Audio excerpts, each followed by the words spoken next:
सोलापूर न्यूजमध्ये आपल्या सगळ्यांचं स्वागत। खाण्यासाठी तंबाखू न दिल्याचा राग धरून जीविकेने हल्ला करण्याचे दोन प्रकार माळशिरस व करमाळ येथे घडले आहेत।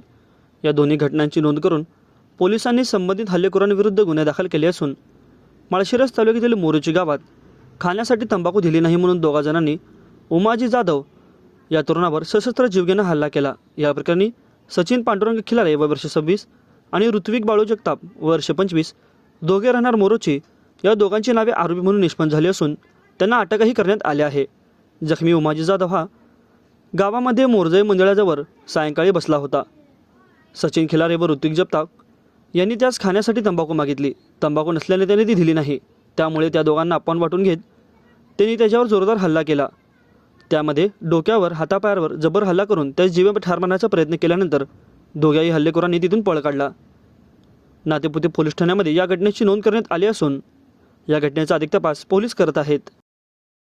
माझं सोलापूर न्यूज या यूट्यूब चॅनलला सबस्क्राईब करा आणि बेल आयकॉन प्रेस करायला विसरू नका।